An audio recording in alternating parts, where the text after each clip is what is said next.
So, all right. Hello, everybody, to another interview. Totally not doing this second time over. Nah, that's not happening. So, I am with Miss Bonolo, right? Yes. And she is the founder of Camp Ignite. She's also a practitioner of children's education. That's that right? Yes. Yes, ma'am, right? And she's here to tell us about her journey, right? So, okay, let me just try and make this picture. Okay, first question, right? Okay, before this started, right, she was telling us about how initially you did real estate, right? Yes. Studied real estate, and you didn't really have the passion for it as much? No. And she dropped out, and she was going through a period in her life where it was kind of just difficult, right? Very hard, and she discovered children's teaching and went on to found Camp Ignite, Yes. right? Yes. So, question I want to ask though, right? Obviously, not a lot of people get to find professions that they really love. Not a lot of people can say that, oh, my career saved me, or my career is my beating heart, or, right? Yeah. Ever since you started children's teaching, right, have you ever looked back and been like, but what if I continue with real estate? What if I did this? What if I did that? Or it's always just been, okay, children's teaching, I'm never going back. I just love this all my heart. So for me, I believe with every fiber of my being that my destiny, or the reason why God created me, was to work with children. Mm-hmm. And that came after like introspection and looking back. And I will never look back and say, I could have done this thing or I could have pursued that. Mm-hmm. But the good thing with life is I can still be a teacher and develop. I'm going to develop a school. That goes hand in hand with real estate because every opportunity and every person you meet is a lesson. It just depends how you look at it. And also the way I look at teaching, I've taught in a classroom before. I've been an au pair before. Right now I'm a facilitator. I'm also a tutor. So teaching to me is not just one thing, it's multifaceted. So for me, and teaching comes through different things. For example, through play, through reading books, through so many things. So that's why I just see it as an overall thing. And not as like just, okay, a teacher stands in front of the classroom and yeah. So, okay, what is your favorite part of what you do? Because earlier, okay, would you still love your profession if you're dealing with adults? No. No? No. No? No, I mean teaching, to put it for you into perspective, sometimes they teach for free. You understand? So your passion is something that you will do even just for free, but because it makes you happy. Yeah. Because my favorite part about working with children is it's not just one thing. It's an entire experience. You know, the fact that you teach them something and they engage and use their brains, and you're like, wow, but this is a developing human being with their own mind. Because often also as caretakers or as teachers or parents, we like to make decisions for children instead of involving them. And I think that would also make the education process more holistic, because we also have a lot to learn as adults from children. And then of course the benefits like the hugs, the smiles, the quirky little things that they say, you know, and just seeing them excited and just because you're there, it makes you feel like you're more than enough. Yeah. I'm a savvy guy. He can. Our cameraman can vouch for that, or our editor, or our behind the scenes guy can vouch for that. Yeah. I've watched a lot of movies where there's the adult and the child, and at the end of the movie, like, you know, you expect the child to learn something from the adult, but truly the adult learns something from the child. Definitely. And I don't find that cheesy. If anyone finds that cheesy, they can throw themselves in a ditch. I did not cry. Anyway. Right? Like I was saying, we all have so much to learn from children because the way they see the world is so innocent. You know, they see the world with pure eyes. They don't have bad intentions, and they speak their mind. And I think it's so refreshing at times. Yeah. So out of, you know, you said children are more optimistic, right? Children are more optimistic, right? They're more free, right? Yes. Is there one thing that any group of children have taught you in Pause. Yeah, try to move, please. You're going to touch your phone. Okay, is there one thing, right, that any group of children that you've dealt with have taught you that you'll forever carry in your life? To be honest, from the first time I walked into the classroom, I was very nervous because I've always just loved kids. Like I would be at the mall and I'd be the one smiling at kids and wanting to say hi to them. But it was different because you walk into the classroom and all eyes are on you. And they just taught me I just have to remain true to myself and just be Bonolo. Because that's the thing. Children will just like you you don't have to pretend with them. There's no pretense. So what all my children have taught me is I'm more than enough. Yeah. So, I'm sorry. Wow. Okay, so let's move on to camping night. Yeah. Right? So camping night is something that you founded yourself, right? Yes. Did you found it alone? Did you have some associates or colleagues that were like, okay, let's do this, or was it just you?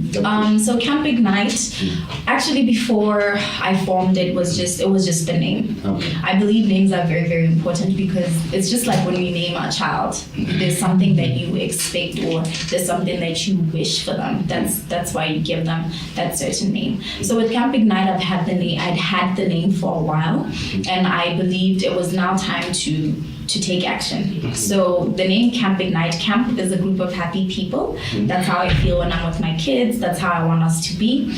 And Ignite is a tribute to my late mom. Her name was Ignatia. So in Latin, that means to light up. So our tagline is ignite your passion, ignite your future. So that's what Camp Ignite means. And yeah, I had been sitting on it for a couple of years, and then came the logo, which I'm still crazy about. So I feel like when it comes to starting anything, you have to be so crazy about whatever it is. You have to be your biggest fan for it to keep going. So the name, then the logo, and then I just started with my first kid. Actually, I've been very, very fortunate because the first kids that I worked with were kids from the family. So they gave me that confidence and that support by saying, okay, here are our children. We always see you interacting with them. Now we trust you with them. Because I think people often take for granted how much work goes or how delicate it is to work with children. Because that's you, like what you put in them, and especially at foundation phase. And that's why I'm very passionate about building a strong, firm foundation and being positive and just imparting positivity and helping them believe in themselves. Those are the voices that they use when they become adults to talk to themselves and to speak to themselves. So yeah, like I was saying, started with the kids at home and then started just advertising to say, this is who I am and this is what I do. And the good thing with it is once you find what works for you or what you can do, it just comes naturally. Like I'll be with a kid anywhere and we gravitate towards each other. So it's not a front that I put on, it's who I am to the core. So what was the biggest hurdle when pushing Camp Ignite and establishing it? I think the biggest hurdle even now is just in terms of resources. Yeah, resources, because it's something that it's my brainchild and I'm the one running the organization. So resources like educational material or marketing material. But you keep looking at the bigger picture to say, if I can impact one child, if I can make one child happy and one child smile, I always call them my customers. They are the ones I'm there for. So you look beyond that because everything has challenges. Yeah, it's just inherent in life for there to be challenges. Yeah. So when did you found it? Camp Ignite, Yeah. we'll say 2020. I'm not really sure, between 2020 and 2021. And COVID didn't really affect things? COVID actually was the reason why I jump-started it. Wow. Because I was like, so there are parents that want their kids to go to school. But, no, actually there are parents that want their kids to learn. But because they're fearful of COVID and we don't really have a lot of information, it's easier for me to say, okay, no, let me test, let me wear my mask, let me sanitize, let me do this, and go to the kid. than for the kid to go to school, interact with everybody. So it was started with that. So what we do with our foundational lessons as well as our tutoring lessons for now is we offer them at home. So that also takes away the headache of a parent saying, okay, no, I have to do pick and drop. Yeah. So you have multiple colleagues or coworkers, right? That teach them. No, I have. So it's myself and teacher Gatlo as well. So it's just the two of us for now. And funny enough, for you to mention COVID, that's when I was a teacher at a school, and that's when I decided to go for Camp Ignite full time. And it took. I was fearful, of course, and it took guts and bravery for me to say, okay, I'm leaving my job in this economy and I'm going to pursue my business. But 2 years later, I wouldn't do anything else. Yeah. Right. So you seem like a very happy human being, a very truthful human being, right? Everything's just positive. Most people are like COVID. Oh, you're like COVID. Yeah, that's right. I'm gonna do this. That was like. So I want to ask you a question, right? It's more of a philosophical question, right? Earlier you mentioned that children are optimistic, happy, right? I have a little sister at home. She's optimistic when she doesn't want to beat me or yell at me or... No, it's not serious beating. It's just like, right? Yeah. What is that thing that people lose when they grow up? How does someone, to you, according to you, how does someone go from this optimistic child that thinks they can conquer the world, and they can, right? To an adult that's so pessimistic, negative, and realistic, I guess. I think it's unfortunately pain and trauma are inherent, and these all come from negative experiences. They're inherent in life. So I think, like you say, one day you're this optimistic child and you look back and you're like, oh no.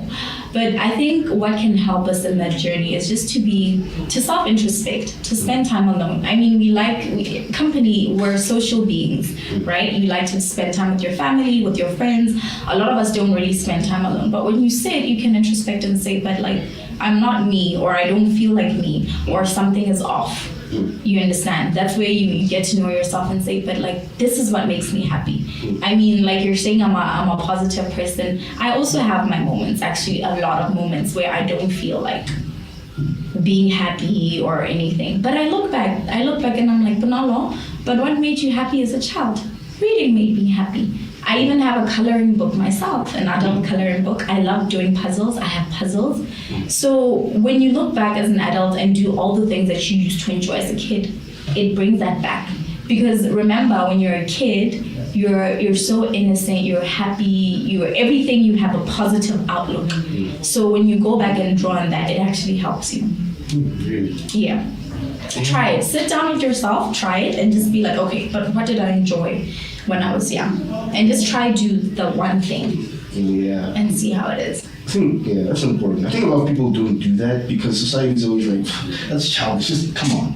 Go to your office job and wear a suit and tie. Yeah. So for me also, I mean, growing up, I was always meant to be a teacher. God doesn't make mistakes. Because growing up, I would just like look at all the adults around me, and they didn't look really happy every day to be going to work. And I mean, I get it now because it's tiring. I mean, waking up every day. But I used to say, no, I don't want to work for money, or I don't want to work to do something I'm not happy to do. So I mean, when I teach my kids, I'm happy. So that was me back then, affirming and putting it out there that I actually want to do something I'm passionate about. Yeah. So you don't mind us delving into your childhood? No, we're not gonna, we'll keep into it. No, we can go there. It's fine. Yeah, right. It's fine. But are there certain people or experiences in your childhood that help motivate you every day? Of course, the kids are also a big motivation. Yeah. But are there certain people or experiences in your childhood, teenagehood, right, that really help you and push you to do what you do right now? Definitely. I'm you know what that means? It basically means like a child is a sum total of everybody's efforts in the community.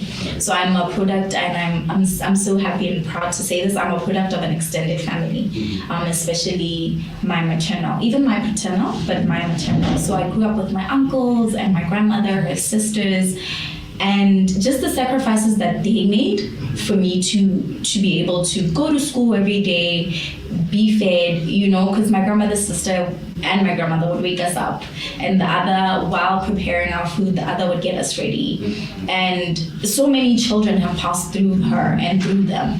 So you look back and you're like, but these people sacrificed so much of their time and they sacrificed so much of their efforts in their life for me to be Bonolo, for me to get educated, for me to have a good childhood.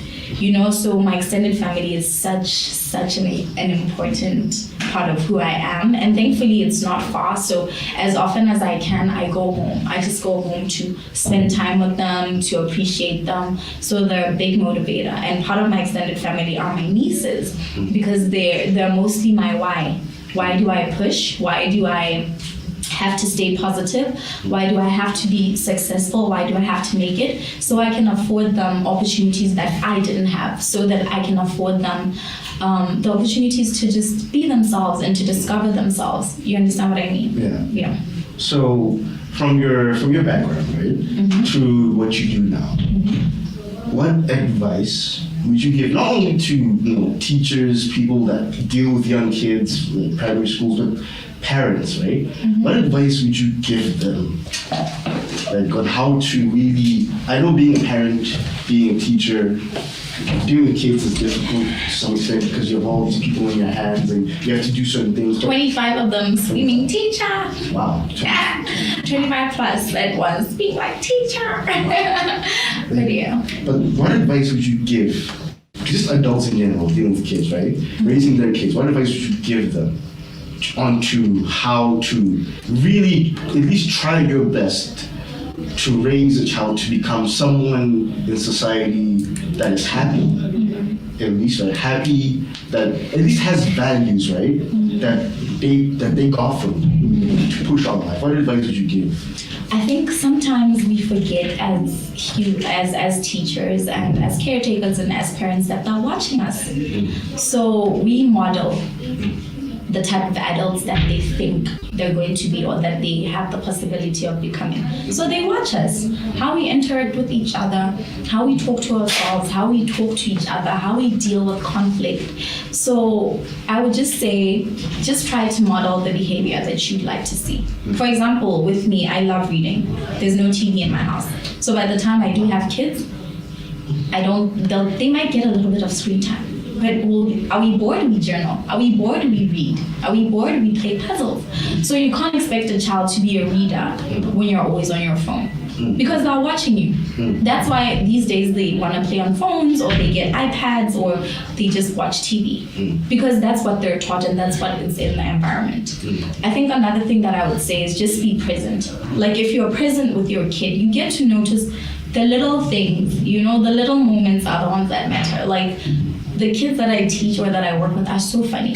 They're so funny and they're so intelligent and they're so witty. And every time I'm just like, you little person, So just be in the moment, and I know it's not easy because obviously we have responsibilities and obligations. You want to provide the best for them, you want to do this. But these early years go by so fast. They go by so fast. So I think it's important to try and make use and to try and enjoy each and every moment that you spend with them, and just to be intentional. Like make time to spend with them at bedtime before they sleep. Have a conversation with them. How was your day? Have like little rituals that you do on your drive to school. You know what I mean? Just spend and enjoy that time, because at the end of the day, all we have is each other, our time with each other, and to just spread love. Wow. I'm sorry, you have no TV. That's not the only thing I got from that. That's the only thing I got from that. I got a whole lot more. I don't know. It's a very, like, people just sit there aimlessly. It's like, and now I'm starting to have an issue with my phone because I'm like, it takes so much time away from me. But even with television, I watch stuff. I have a projector, but I'm really a bookworm. I've always been a bookworm, by the way. Oh, and anything you want to teach your kids, you start now. I've always loved reading. I used to hog books in the library. Like I would hide them, and then I would come earlier than with the class, then I would come with the class, and then I just had my own personal library. And now when I travel, I get books. When I'm bored, I get books. Just so it's ingrained in me. if only everybody was like you. No. I'm playing. But yeah, no. That would be too much Bonolo. But yeah. So, okay, one last question before we wrap this whole thing up, right? Okay. What is next for Camp Big Money? Do you have a certain goal? Do you have a certain vision for it? Oh yes, we're gonna change the face of early childhood education and development, starting in Botswana, and we're gonna go across to the world because I've also started working with kids with special needs because that's such an area where we're so ill-equipped, but the children are there and they have the need. So I think it's important for us to always cater for those that are, to be inclusive. You understand what I mean? So because we have these main, how many special needs schools do you know in Botswana? And not just for maybe physical disabilities, but for cognitive ones as well. I know absolutely zero. Exactly. Yeah. So that's the direction Camp Ignite is going. We are going to be a facility that you bring your kid, we assess them, and then we admit them into the facility. For those that do have like the special needs, we have an occupational therapist, a speech therapist on deck. That's what we aim to do, to be able to cater for each and every child, and to also empower parents and other children to be inclusive to others, because we have to start them young. Yeah, we have accepting adults by what? Planting the seeds now in the kids. Well, it has been a We're great taking over. That's right. We need to take over. I don't like the establishment here. I don't like, in terms of kids, no, not the government. Please don't kidnap me. Anyway, so it's been a good interview with Miss Bonolo, and enlightening one, and thank you for having us on the show. Thank you so much for your time and for the opportunity. I thoroughly enjoyed myself. Me too. Yeah. Well, yeah. Okay. Bye. Bye. Well, yeah, so baby. Okay. Well, yeah. Has he stopped the video? No?